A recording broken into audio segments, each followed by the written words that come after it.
सामाजिक कक्षा 5 में सामाजिक विषय ईवीएस में पाठ 14 जल के गुण, जल चक्र एवं जल प्रदूषण पाठ का अध्ययन करेंगे।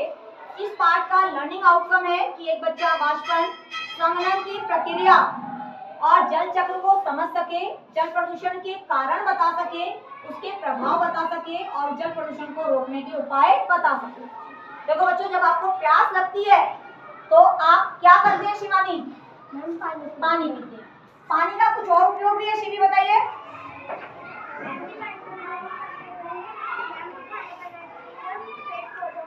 शाबाश, वेरी गुड। तो देखो, लगभग पृथ्वी पर 70% जल है, केवल 1% जल ही ऐसा है जो पीने लायक है। तो 70% जल जो है अधिकतर समुद्र में है। समुद्र का पानी लवण के, सॉल्ट के घुले होने के कारण कैसा होता है? खारा।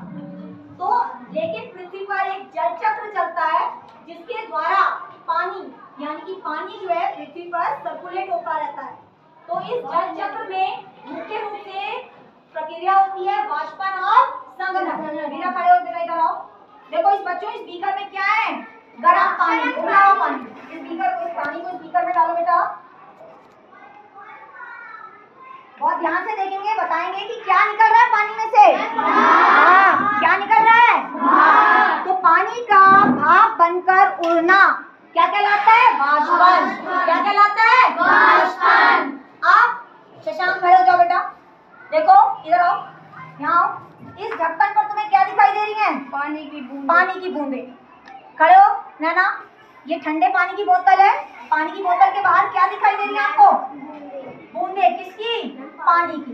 तो ये जो भाप है, चलो बेटा, ये भाप ठंडी होकर क्या बन गई? पानी। तो ये क्रिया कहलाती है संघनन की क्रिया। जिस तरह से हमारे शरीर से पसीना निकलता है, ऐसे ही पेड़ पौधों से अधिक पानी वाष्प, भाप के रूप में निकलता है, जिसे कहते हैं वाष्पोत्सर्जन। इसके अलावा वातावरण में भी कुछ पानी नमी के रूप में होता है, जिसे हम कहते हैं आर्द्रता। आजकल गर्मी के दिन है तो आर्द्रता कम है, बरसात के दिनों में आर्द्रता ज्यादा होती है। अब देखो जल चक्र में कैसे होता है। सबसे पहले जो समुद्रों, नदियों, झीलों, तालाबों में पानी है वो भाप बनकर उड़ता है। ये प्रक्रिया कहलाती है वाष्पन की प्रक्रिया। ये वाष्प, भाप ऊपर जाती है, ठंडी होती है, बादल बनते हैं। बादल से क्या होता है? बारिश। बारिश का पानी नदियों, तालाबों, झीलों, झरनों, समुद्रों में चला जाता है और कुछ पानी जमीन के नीचे भी आ जाता है।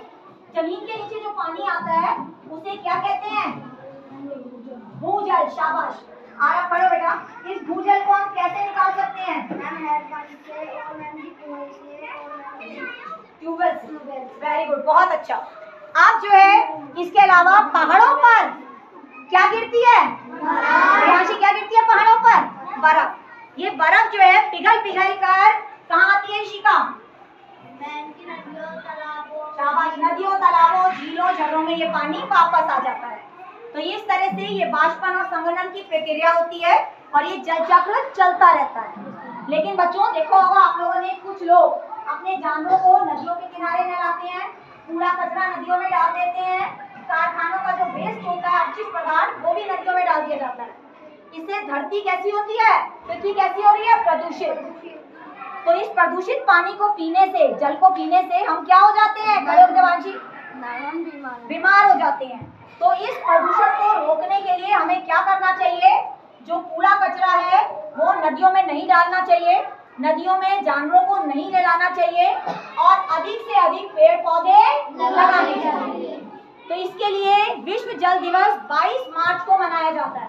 कब मनाया जाता है? 22 मार्च को। बेटा आपको समझ में आ गया कि ये जल चक्र क्या है? जल प्रदूषण को कैसे रोक सकते हैं? समझ में आ गया सबको? Yes ma'am.